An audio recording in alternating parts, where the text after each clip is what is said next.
Welcome back beautiful people. आज हमारा topic है सब्जेक्ट वर्ब अग्रीमेंट। बहुत ही इंपॉर्टेंट थिंग आपके एग्जामिनेशन पॉइंट ऑफ व्यू से।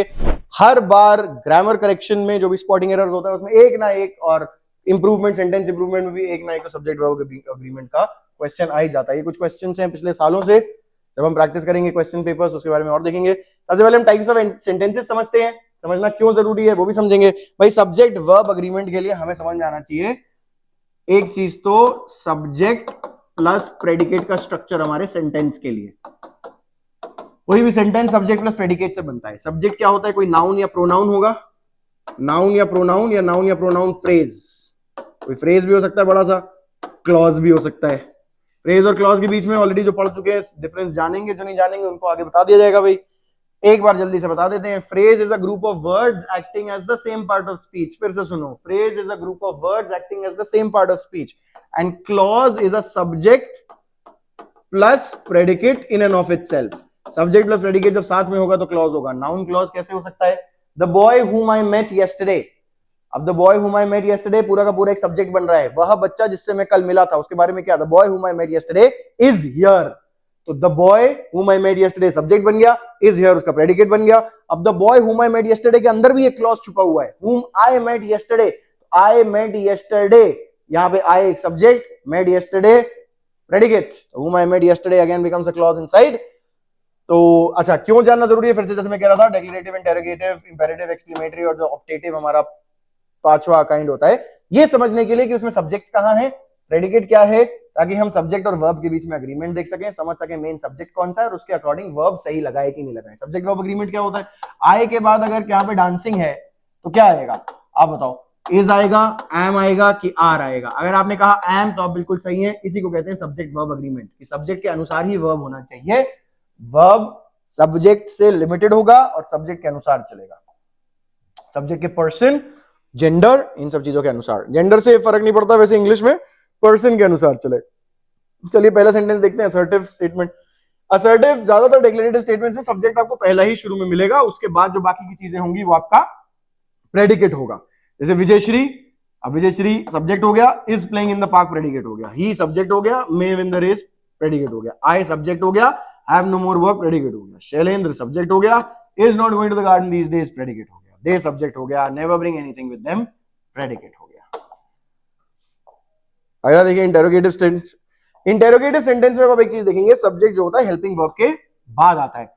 इंटेरोगेटिव का स्ट्रक्चर बनाने के लिए यही करते हैं। फॉर एग्जांपल अगर मैं कह रहा हूं कि I am playing in the garden, तो एम जो हेल्पिंग वर्ब है उसको मैं सब्जेक्ट से पहले लगा दूंगा, am I playing in the garden, वो इंटेरोगेटिव बन जाएगा। तो सब्जेक्ट पहचानने के लिए आप देखिएगा इंटेरोगेटिव में हेल्पिंग वर्ब या WH word plus helping. Why am I playing in the garden, where am I playing in the garden, with whom am I playing in the garden। दो भी WH वर्ड आ रहा है जो add कर रहा है उसको एक एक्स्ट्रा डेटा वाला क्वेश्चन बना रहा है।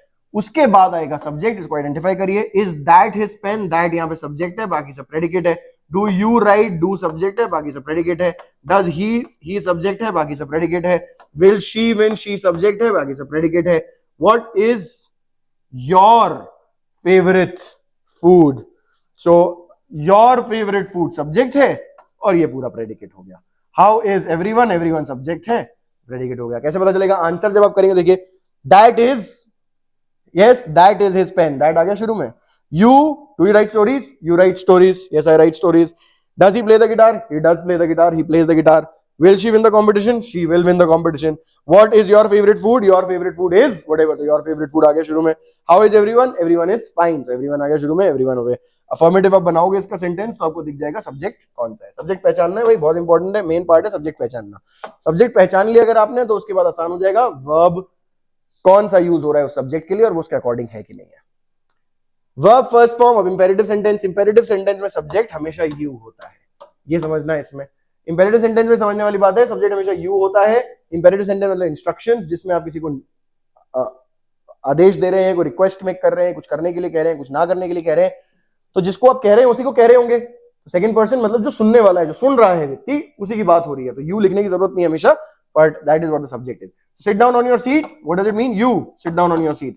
please lend me your notebook, you please lend me your notebook। so you is always the subject, everything else is the predicates। exclamatory, exclamatory बिल्कुल exclamatory, exclamatory में assertive जैसे आप यूज कर सकते हो, how lovely, इसमें सब्जेक्ट प्रेडिकेट्स नहीं होते हैं, इसकी आपको चिंता करने की जरूरत नहीं है। एक्सक्लेमेटरी सेंटेंस आपके सब्जेक्ट वर्ब एग्रीमेंट से कोई रिलेटिव नहीं, कोई रिलेशन नहीं है उसका, इट डजंट रियली मैटर।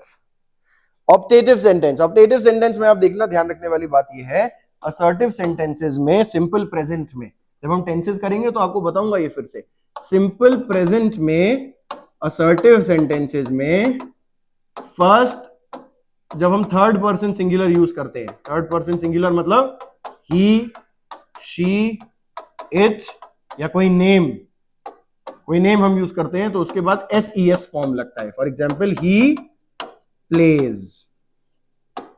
और ऑप्टेटिव में हम SES फॉर्म यूज नहीं करते, ऑप्टेटिव में हमेशा V1 फॉर्म ही यूज होता है।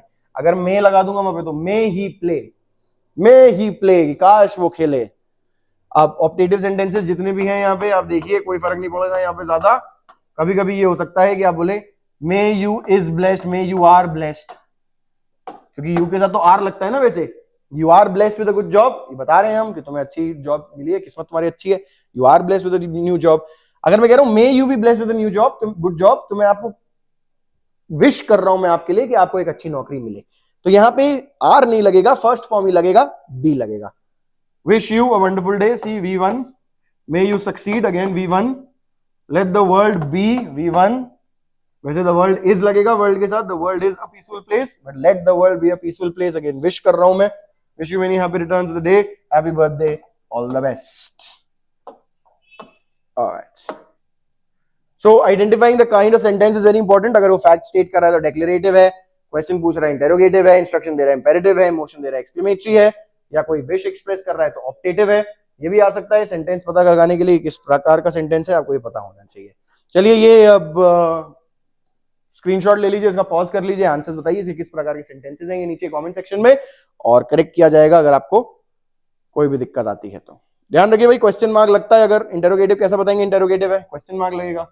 स्टेटिंग अ फैक्ट बताएंगे, आपको सब्जेक्ट होगा, क्लियर सब्जेक्ट होगा, क्लियर ऑब्जेक्ट होगा, क्लियर प्रेडिकेट होगा। इंस्ट्रक्शन दे रहे हैं तो सब्जेक्ट नहीं होगा, यू अज्यूम्ड होगा, वर्ब से शुरू होगा, या प्लीज डू नॉट, इन सब वर्ड से शुरू होगा।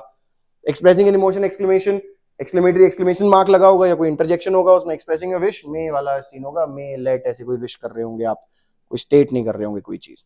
अब सब्जेक्ट वर्ब एग्रीमेंट का मतलब क्या है, देखो सेंटेंस बनता है सब्जेक्ट और प्रेडिकेट से।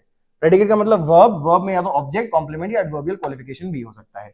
वर्ब जब हम पढ़ेंगे तो आप समझोगे, पढ़ चुके हो तो आपको पता है, वर्ब अगर ट्रांजिटिव है तो ऑब्जेक्ट लेगा, इंट्रांजिटिव वर्ब ऑफ इनकम्प्लीट प्रेडिकेशन तो कॉम्प्लीमेंट लेगा, और वर्ब अपने आप में तो एडवर्बियल क्वालिफिकेशन तो ले ही सकता है, मतलब एडवर्ब द्वारा मॉडिफाई किया जा सकता है। अब सब्जेक्ट कौन है, डूअर ऑफ द एक्शन है, या अपॉन हुम is the action is done, active और पैसिव वॉइस में। एक्टिव पैसिव वॉइस अगर आपने पहले पढ़ा हुआ है तो ये बात समझेंगे, नहीं पढ़ा हुआ तो आगे जब हम लोग पढ़ेंगे इस सेशन में तो आपको समझ में आ जाएगा। Subject verb agreement, the subject and verb must agree in number and person. Subject verb agreement का मतलब क्या है, सब्जेक्ट और वर्ब के बीच में नंबर ऑफ पर्सन का एग्रीमेंट होना चाहिए। आई लिखा है तो एम आएगा, ही लिखा है तो इज आएगा, यू लिखा है तो आर आएगा, ये सारी चीजें पता होनी सब्जेक्ट वर्ब एग्रीमेंट कहते हैं। इसमें देखिए कुछ केसेस हैं हमारे पास। केस 1, डिस्ट्रीब्यूटिव प्रोनाउंस जो होते हैं, प्रोनाउंस जब हम पढ़ेंगे तो फिर से इस चीज को हम लोग एक बार समझेंगे, पर डिस्ट्रीब्यूटिव प्रोनाउंस जो होते हैं, ईच एवरीवन, आइदर, नाइदर, ये सिंगुलर की तरह ट्रीट किए जाते हैं। ऐसा कुछ एग्जांपल देखिए, neither praise nor blame seems, या सीम्स आएगा, सीम नहीं आएगा।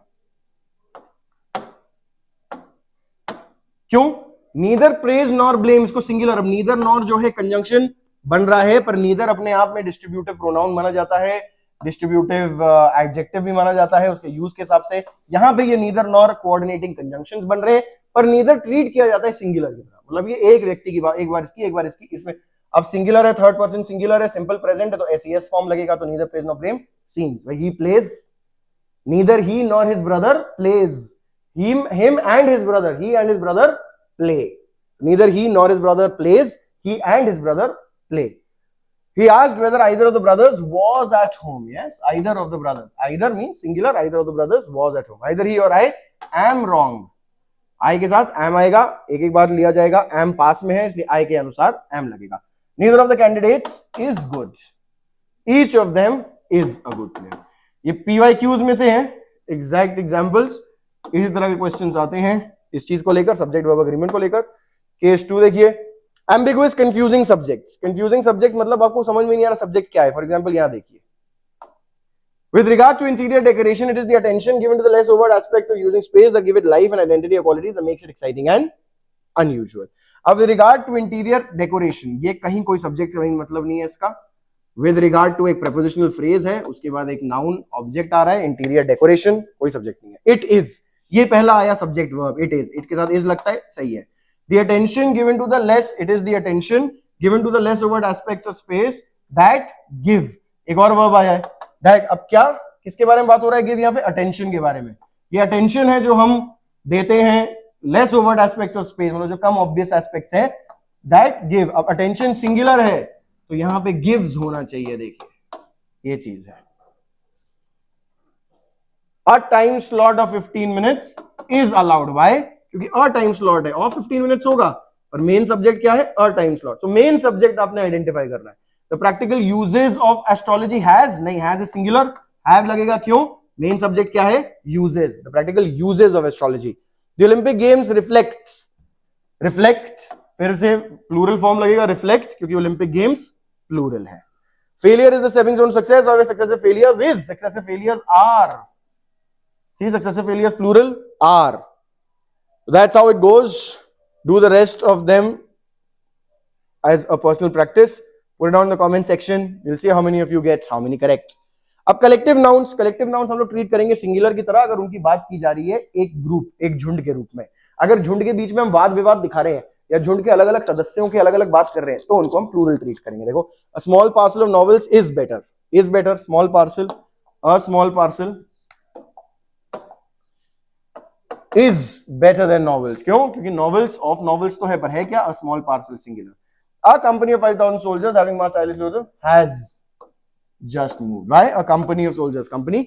बट कभी कभी they can be treated as plural when we are talking about them independently, individually. For example, at the request of the defense attorney, the jury was called and their individual, so their individual verdicts were recorded, no, so the jury were called, so matlab all the members of the jury were called, that is what they mean. So according to the usage, according to the context, it might be treated as singular or as a plural. Then we have as well as. अब as well as अगर लगता है तो उसकी वजह से main subject change नहीं होता है। अगर मैं कहूं the owner as well as his servants, तो मेन सब्जेक्ट फिर भी ओनर रहेगा, सर्वेंट्स ऐड नहीं हो रहा है, तो ओनर एंड अगर होता एंड हिज सर्वेंट्स तो प्लूरल बन जाता, पर एज वेल एज है तो ओनर ही रहेगा मेन सब्जेक्ट, ओनर सिंगुलर है, यहां आर नहीं होगा, इज होगा।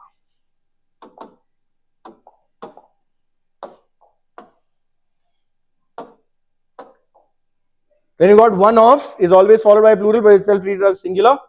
वन ऑफ के बाद एक प्लूरल लगेगा, इनमें से एक, किनमें से एक, जिनमें से एक है, वो तो एक से ज्यादा होना चाहिए ना। एक में से एक आप कह रहे हो कि वहां पे एक ही व्यक्ति बैठा है, उसको कह रहे हो कि आप में से कोई एक आ जाओ, वो भी कहेगा यार क्या आदमी है, एक ही व्यक्ति बैठा है, कह रहा है इनमें से एक आ जाओ, कौन दिख रहा है इसको, और दूसरा, तो एक में से एक नहीं हो सकता, वन ऑफ सम होगा, वन ऑफ फ्यू होगा, one of a few people, one of some of them, one of all of them, one of them, one of you, one of us, exactly, etcetera etcetera. So one of के बाद plural आएगा, but क्योंकि one है इसलिए treated singular की तरह होगा। So one of the ablest persons who has, Rahim was one of those, except when the verb relates to plural that follows one of. One of the students who plays cricket is absent. यहाँ पे plays अगर लिखा है तो one of के अगर यहाँ पे play लिख देते हम तो मतलब बदल जाता बस, तो who plays student मतलब students का हम बोल रहे हैं जो खेलते हैं क्रिकेट, कि जो क्रिकेट खेलते हैं उनमें से एक एब्सेंट है, या अगर हम who plays कहेंगे तो स्टूडेंट्स में से एक एब्सेंट है, कौन सा, जो क्रिकेट खेलता है। Most of, some of, many of, a number of are treated as plurals. Obviously, one of था तो उनमें से एक था, most of मतलब उनमें से ज्यादातर है तो plural हो गया। Most of, some of, many of the students are busy, come to study every day.